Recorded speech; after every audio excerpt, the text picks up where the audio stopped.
हुआ। बड़े हर्षोल्लास के साथ उस पुत्र का नाम रखा गया रत्नाकर।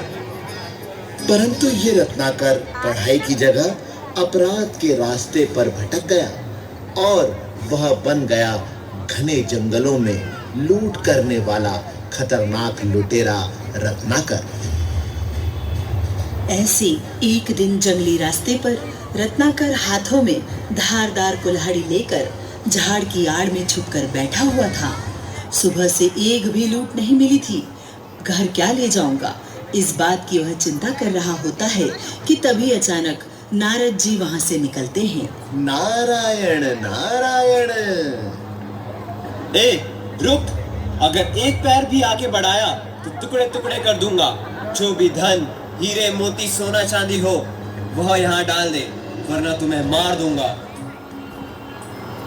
यह सब तो मैं पहले ही डाल चुका हूँ। कहाँ डाला है? मुझे तो दिख नहीं रहा। ऐसी बहुत सी चीजें होती हैं जो हमें दिखाई नहीं देती। मतलब मुझे क्या दिखाई नहीं दे रहा? तेरे बुरे कर्मों के पीछे छुपे पाप, जिनको तूने आज तक लूटा, उनकी बद्दुआ। तेरा परिवार इन सब के बारे में क्या सोचता है, कभी विचार किया? उनका क्या, वो तो मौज मजे से जी रहे हैं। और उनके लिए पाप मात्र तू कर रहा है। उसके बदले जो नरक की यातनाएं तू भोगेगा, उसका हिस्सा तेरे माता पिता, पत्नी और बच्चे लेंगे क्या? इसमें सोचने वाली कोई बात नहीं, जरूर लेंगे, बराबरी का हिस्सा लेंगे। हाँ हाँ, परंतु एक बार उनको प्रश्न पूछकर यह सुनिश्चित तो कर लो। यूं गया और यूं आया, तुम देखो।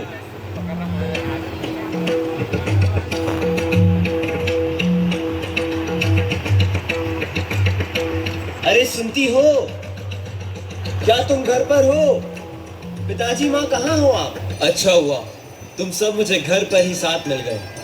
मुझे एक प्रश्न पूछना था। मैं अपने परिवार को सुखी रखने के लिए जो पाप की कमाई से अपना घर चलाता हूँ, तो इस पाप की कमाई में तुम सब भी भागीदार हो या नहीं? नहीं स्वामी, मैंने विवाह के समय आपके सुख में दुख में साथ निभाने की कसम खाई थी, आपके पाप में भागीदार होने की नहीं। आप पिताजी? नहीं नहीं बेटा, यह पाप तो तेरी कमाई है, इसमें हम कैसे भागीदार हो सकते हैं?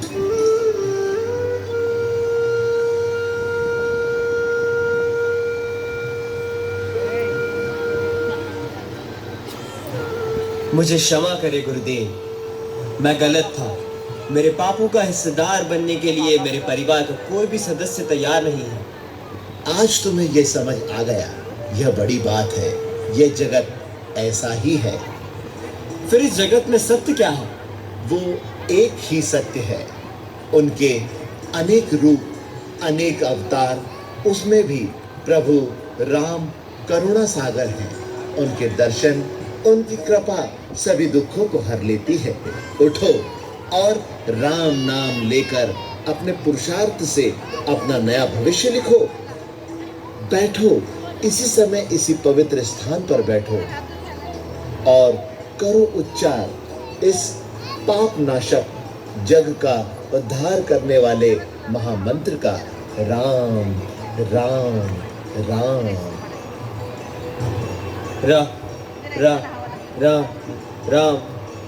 मुझसे नहीं हो रहा है। कुछ भी कठिन नहीं है। मैं जैसा कहूँ वैसा करो। तुम किसी को लूटते समय क्या कहते हो?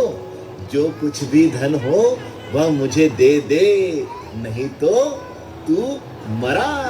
बस यही कहो, सच्चे मन से जाप करो, मरा मरा मरा। मरा मरा मरा का राम राम राम कब हुआ पता ही नहीं चला। ऐसे कई वर्ष गुजर गए। रत्नाकर काश में गूंजता रहा।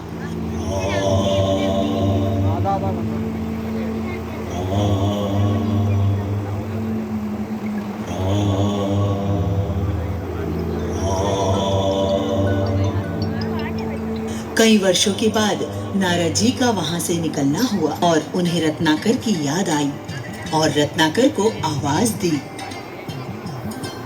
आओ आओ राम भक्त रत्नाकर, बाहर आओ। महान तपस्वी रत्नाकर, बाहर आओ।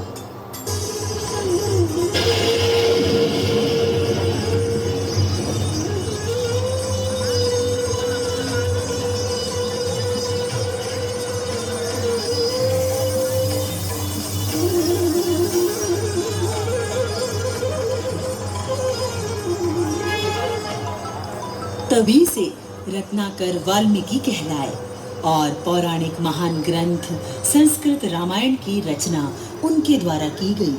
उनकी अपार भक्ति और ज्ञान साधना से प्रसन्न होकर प्रभु श्री राम ने उन्हें प्रत्यक्ष दर्शन दिए। जय श्री राम, जय श्री राम, जय श्री राम।